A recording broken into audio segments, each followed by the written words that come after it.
Hey everyone, I'm Abbey Sharp. Welcome to Abby's Kitchen.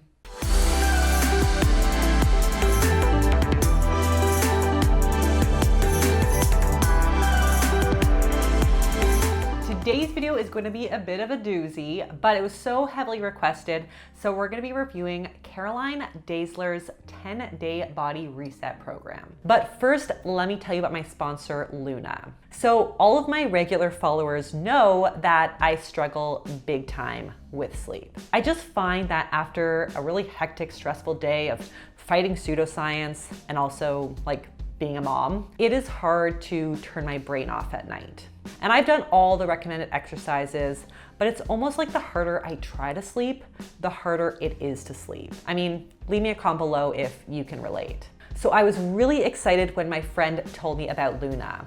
So the Luna app is an amazing tool with a wide range of relaxation and sleep supports. They have these charming romantic stories that you can listen to with a really calm and chill narrator. They've got some beautiful visuals of different colors and textures, like their Japanese garden or luminescent tree. And they have soundscapes that allow you to put your phone away and just focus on the sound. But Luna is different from other relaxation apps in that it fully immerses you. It uses proven techniques for relaxation like an art activity, guided storytelling, ambient sounds, and music that can evoke the state of relaxation before sleep. So if you want to give Luna a try and help get yourself in the right mood for sleep and relaxation, check out the link in my description or scan the QR code you're seeing right now to get a 7-day trial today. Now, of course, a quick reminder to check out my disclaimer, including a trigger warning, as we will be discussing calories and other problematic eating behaviors. So feel free to skip this video if it's not supportive to your journey. Also, a reminder to subscribe to this channel and ring that little bell so that you never miss out on an episode. All right, first of all, Caroline. Remember her? So I reviewed this nutritionist 2 years ago, and I'm still feeling kind of triggered by it. But you guys asked me so many times to revisit and discuss Caroline's raw vegan diet, and specifically asked me to take a look at her brand new 10-day body reset program. So let's get into it because there's a lot to unpack. So I paid for this and downloaded it, and the book begins with the much needed disclaimer. All the information provided in this plan is for educational and inspirational purposes only. Please seek help from a professional if you have any concerns or personal struggles that need to be addressed. All right, so I guess we're done here, right? Well, I wish that were so. Now I know you're probably all asking yourself, what the is a reset anyway? I don't really know. Caroline, please tell me. But reset seems to be just another pseudoscience wellness word synonymous with detox. In other words, it's something that you absolutely do not need to do. Now, the alleged benefits of said reset include clearer skin, weight loss, better sleep, increased energy, better digestion, improved physical health, increased brain function, improved emotional health, longevity, and vitality. Obviously, we have no evidence that the plan will result in any of these things because when you're not regulated by a governing body designed to protect the public, you can say that your product will do whatever the hell you want it to without consequence or any data to back it up. But anyways, let's take a look at what you have to do in order to reap these alleged benefits in said plan. First of all, the good. So Caroline isn't into calorie counting and suggests that this lifestyle means we can eat in abundance and never restrict. She also says that her own personal serving sizes may not work for everyone and that you should eat the amount that you feel will satisfy you. Great. But then on the same page, we get the list of what we will be restricting. Cool? That song, it's not fun, and I didn't feel... It is a fun song! And I didn't feel... Basically, the plan gets you 10 days worth of vegan recipes that contain no refined sugar, processed oils, animal products, or gluten. Why are we instructed to limit all these things for 10 days? I actually do not know. Caroline doesn't actually say. Yes, sugar and oils are sources of added calories, and I know Caroline is vegan, so there are ethical considerations there. But gluten? Unless you are celiac or have gluten intolerance, there is no reason to be swearing off gluten from your diet. In fact, if weight loss is your goal, a lot of gluten-free alternatives are actually higher in calories and lower in satiating fiber than their gluten-filled counterparts. The most likely outcome from cutting these foods out for 10 random days of your life is that it's going to trigger you to overconsume them when you get to day 11. But anyways, there are actually two options in this plan, one for weight loss and one for weight maintenance. Both are packed with tons of restrictions and inadequacies, with the only real difference being what you can have for lunch. In the case of the weight loss option, Caroline references this calorie density chart. Honestly, I should be more shocked that Caroline claims that her plan is all about abundance and not restriction when it's rooted in this outdated diet rhetoric. And I hate everything. But honestly, nothing contradictory that a wellness influencer says or does really surprises me anymore. So these charts based on weight are horribly misleading and completely strip foods of their nutrient value and satiety factor. So for example, we know that foods like avocado and nuts are more calorie dense by weight when compared to non-starchy vegetables, but they also offer more protein and or fat, which makes them more satiating because, well, you guys know, the hunger crushing combo. Also, what's this girl got against popcorn? I'm not saying that popcorn's a superfood, but if we're using Caroline's faulty logic on what constitutes a health food, popcorn is super high fiber, low calorie, and it's a great snack. And if we're talking about weight, a pound of popped popcorn equals 50 cups. If you eat 50 cups of popcorn, you're probably gonna be pretty damn full. But if you eat a generous, more normal, like 5-cup serving of popcorn, you're getting a snack with less than 200 calories and 6 grams of satiating fiber. I don't know, sounds like a pretty awesome choice for weight loss to me. But anyways, that is not the only bit of faulty logic on this plan. So as an example, Caroline suggests starting each day with lighter, sweeter meals and then transitioning to heavier, more savory foods at night to promote optimal digestion and prevent sugar cravings at night. Not really. There's no evidence to suggest that consuming sweeter foods earlier in the day helps with digestion or to reduce sugar cravings. The actual best way to prevent sugar cravings at night is to make sure that you're eating enough in the day, and also that you're eating foods that you inherently enjoy. And if meal size and timing does have any measurable effect on weight at all, research actually suggests that front-loading your calories in the morning and consuming smaller meals at night may be better associated with better insulin sensitivity, blood pressure, and appetite control. This is also why Caroline's recommendation in support of intermittent fasting with an eating window of 12 p.m. and 8 p.m. is also maybe not the best universal advice. Now, I've spoken ad nauseum about intermittent fasting in my video right here, but in short, the evidence suggests it's no more effective at promoting weight loss compared to continuous caloric restriction. It's just another rule that reduces the likelihood of you eating enough calories, period, since the data suggests that we're just kind of bad at making up for lost meals. Most of the time anyway. It's also not uncommon for people to actually gain weight during intermittent fasting, since they can let themselves get so ravenous they overeat when they get to their eating window. So I would say, like most things, it's really kind of different strokes for different folks.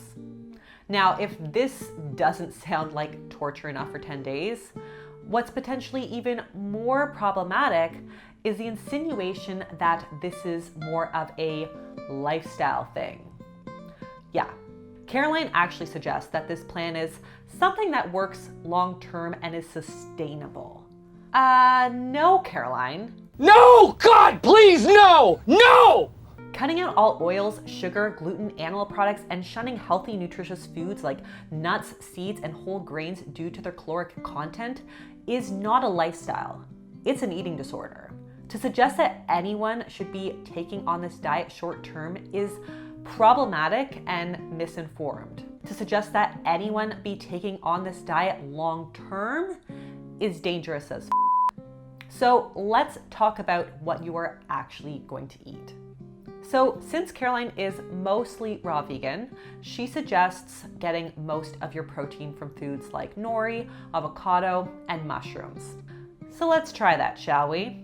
Now, just to get 75 grams of protein in your day, which is actually a very modest amount for most women, you would be looking at about 18 avocados, 240 white mushrooms, or 80 sheets of nori seaweed. I don't know about you, but I'd rather not. It also seems very confusing and also inefficient that she's recommending such calorically dense foods like avocado as your protein source when she just called out avocados as a food to avoid in that stupid chart. There are other plant-based proteins that are much more efficient sources like tofu, beans, and lentils. And while Caroline has shunned tofu products for being too processed, she doesn't explain why beans and legumes are avoided on the reset. Probably because this diet just makes no actual sense. Now for fat intake, Caroline recommends getting fats from whole foods like avocados, nuts, and seeds rather than from oils, since according to her, you get the benefit of the fiber intact. And that's true. While I don't think we need to avoid oil altogether, I also don't think it's bad advice to get the majority of your fats from whole food sources that come equipped with better satiety factors and volume, especially if weight loss is your goal. But just to poke some holes in her reasoning here, Caroline does juice all of her fruits and vegetables in the morning, which also strips them of those beneficial fibers. It's also pretty confusing that the very same fat sources she recommends are also on the avoid list for weight loss. I mean, there's a lot of mixed messages going on, and I'm confused. And if I'm confused, I can imagine how most of her followers feel. As for carbs, well, there's no huge shortage of that. The majority of the calories on this diet are going to be coming from very large amounts of fruit and potatoes, most of which are served up in mono meals of just one food. So on day one for the weight loss option, for example, she suggests consuming over 3 to 4 times the amount of carbohydrates that most people need just to maintain their weight. Never mind to create a caloric deficit. Yeah! Bingo! Whoa, whoa, whoa! And most of those calories are served without any fat or protein to help promote satiety and stabilize blood sugars. Honestly, it's so bad it hurts my soul. But let's support each other here and dive a little bit deeper into Caroline's specific meal recommendations on the plan. So starting with the classic wellness culture tropes, we start our day with 1 to 1.5 liters of lemon detox water and 2 cups of celery juice. Where do we even start? Well, first of all, Caroline insists that you need to consume all juices and smoothies on an empty stomach first to help improve their nutrient absorption. Nope, this is food combining BS.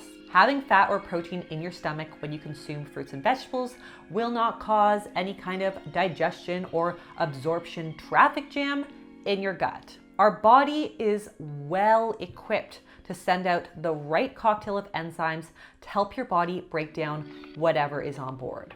Also, if we want to get really nitpicky, having some fat in there may actually improve the absorption of nutrients in something like celery juice, since its vitamin A and K are fat soluble and are therefore better absorbed with a little bit of fat. Also, I know I've discussed this in previous videos, but there are no benefits of celery juice beyond just getting in some extra fluids and a few micronutrients. It's not detoxing, it doesn't inherently clear up your skin, improve mood, or boost energy, and if it does lead to weight loss, it's because it's only got like 40 calories per cup. Celery is also rich in FODMAPs, which when consumed in excess can cause, well, the runs. What did we eat? Sinks are goner! What are you doing? It's coming out of me like lava! So yeah, I guess if diarrhea is Caroline's definition of a good morning detox, or if it's her top weight loss hack, then yeah, I guess this makes some sense. It's also worth flagging that Caroline breaks her own rule with the celery juice, which she suggests she drinks as early as 10 a.m. Newsflash, folks, celery juice, like all foods or drinks with calories, will break a fast. And yes, I realize that that's almost a moot point because, as I said before, the main benefits of fasting for weight loss is not the reduction in insulin release, but rather just basically reduced calorie consumption. And like I said, celery juice is very, very low in calories. So many big holes in these suggestions. I don't know how this boat is not gonna sink. Anyway, aside from all the low calorie fluids, the first meal of Caroline's day is a post-workout green smoothie. So her smoothie recipes change slightly day to day, but they generally follow the same format of having mostly greens, some fruit, and water. So day one, for example, is a handful of celery stalks, 1 bunch of parsley, 2 large Swiss chard leaves, a frozen banana, a handful of frozen or fresh pineapple, and 1 cup of water. Sounds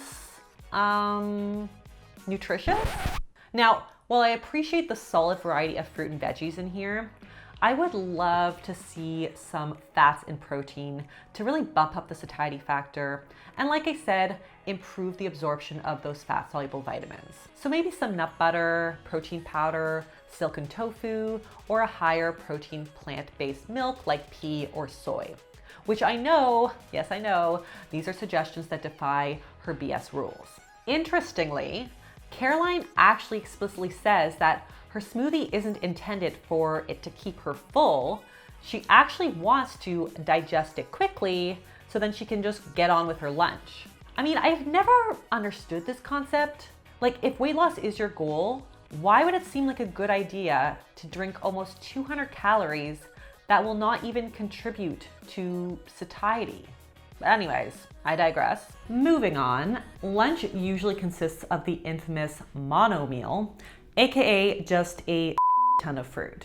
So on day one, for example, she recommends 13 pounds of watermelon. 13 freaking pounds.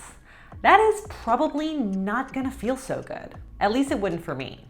Watermelon is considered high FODMAP, and consuming it in excess can cause a lot of bloating, diarrhea, and other digestive issues in folks with sensitive guts. So yeah, I wouldn't be loving that meal. Now on day 8, Caroline switches it up a bit and suggests that you can have a large plate of watermelon followed by 20 figs or 10 dates, because apparently this order of consumption helps to reduce the bloat. Again, it's now quite clear to me that we can add food combining to the list of pseudoscience wellness gimmicks that Caroline subscribes to. Again, there is no evidence that eating food in a particular order will improve digestion or reduce bloating. Like, your body doesn't know or care if you eat your watermelon or your figs first. But you know what actually helps to reduce bloating? Not eating huge amounts of high FODMAP fruit. Anyways, Caroline claims that the reason she likes watermelon is because of its alkalinizing properties. So yeah, we're really going through that wellness culture BS bingo card today. Folks, foods cannot, I repeat, cannot change the pH of your blood, and therefore their acidic or alkaline characteristics mean nothing at all. Our body actually has a very sophisticated buffer system to manage variations in the pH of foods. And if it didn't, she wouldn't be doing so well after her 1.5 liters of lemon water. This is not going so great. Moving on to dinner, we are largely looking at salads or salad ingredients wrapped in like a sheet of nori under the faulty pretense of being a wrap. All of these dinners also contain some kind of oil-free salad dressing made up of pureed vegetables, herbs, seeds, and vinegar. She also sometimes incorporates a side of potatoes or sweet potatoes with her dinner, but says that you should eat your salad first and then the potatoes for optimal digestion. Again, there's no scientific reason for this. It is Not surprisingly, just more of that food combining BS. Now, when I checked out Caroline's Instagram for her personal what I ate in a days, I found them to be pretty much exactly what is presented here. Lemon water, celery juice, a crap ton of fruit, salad, and potatoes. So carbs on carbs on carbs with a load of water and a crap ton of fiber. So at least she practices what she preaches. Anyway, this all sounds like total torture to me, and I probably wouldn't be able to leave the house on a plan like this out of fear of my pants. But if you were feeling ballsy or just like really lonely and you wanted to go out for dinner, your options would be pretty sad. For instance, when eating at an Italian restaurant, Caroline suggests ordering a plain green salad with mashed avocado as the dressing, and then having plain tomato pasta with no cheese. Sounds like a great time to me. But if you do the safe thing and eat all of your meals at home, you might actually need an industrial-sized kitchen just to accommodate your next Walmart haul. Caroline's menu includes over 30 large, bulky produce items that require refrigeration, including 15 heads of celery and 14 heads of lettuce. And this is for just one person. If your partner or kids want to eat something other than like canned tuna out of the pantry, I'm sorry, but they are apparently out of luck. The shopping list also includes 25 lemons, 2 watermelons, 2 honey melons, and 6 honeydew melons, ringing in at about $500 for the 10 days. Considering how unsatisfied you're likely to feel on this diet, that is actually insane. And on that note, let's take a look at the stats. So when I analyzed a few of the 10 days on the weight loss stream, I found that on average, you're looking at around 2,500 calories, but sometimes as many as 4,000 calories, with up to 82% of calories from carbs and the rest from protein and fat. So on a lot of those days, we're looking at a pretty skewed macronutrient split. Basically, the plan is veg and fruit heavy and rich in fiber, water, and volume, which generally may help folks looking to lose weight, but ultimately it does come down to calories. And I would bet that most women who struggle with their weight wouldn't lose a lot of weight if they ate 4,000 calories of straight up carbs. There's also an exorbitant amount of fiber here. Now, considering that most North Americans don't even meet the 25 to 37 gram recommendation, consuming 4 to 5 times that amount in high FODMAP foods is surely going to wreak havoc on most people's guts. Now, honestly, there is so much wrong here. I don't even know where to start with the recommendations, but I think we just gotta start fresh. No mono meals, no to food combining bull, no to celery juice and alkaline diets, no, no, no. For a diet averaging 2,500 calories, which is a normal healthy amount of calories to consume for a lot of people, we need to see more protein and fat to help promote satiety without the digestive distress and without needing to be eating all day long. My jaw's hurting just thinking about chewing all of that fruit. Now, I just want to close with a brief discussion on some of the major problematic themes here, because if you didn't have a shaky relationship with food before you bought this reset plan, you absolutely will after. First of all, the fact that Caroline claims that this diet isn't restrictive is an actual trolling joke. You're restricted from animal-based products, refined sugar, oil, and gluten, and you're limited to very small amounts of whole grains, beans, legumes, soy, and even whole food sources of fat like nuts and seeds. You're also restricted to when you can eat via intermittent fasting and also the order that you're supposed to eat foods in. Could you make eating any more complicated? If someone were to lose weight on a diet like this, it would probably be because they were so stressed and overwhelmed with all of the rules, they might just say, F it, it's too much of a hassle to even have a meal.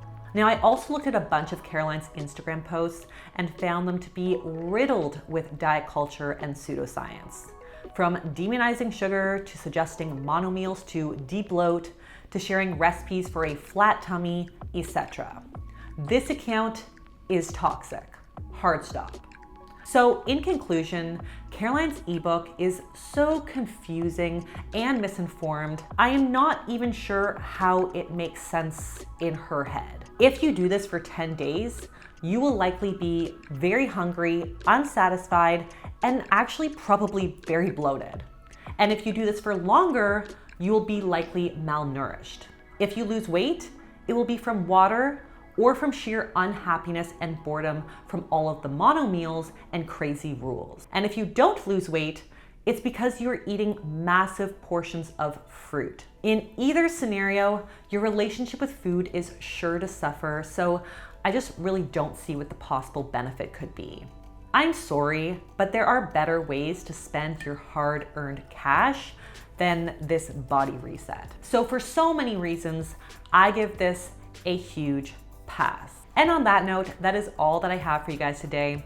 If you like this video, be sure to give it the thumbs up. Leave me a comment below on who you'd like to see me review next. Subscribe to the channel, and I will see you next time on Abby's Kitchen. Bye! And for more great videos like this, check out the link right here.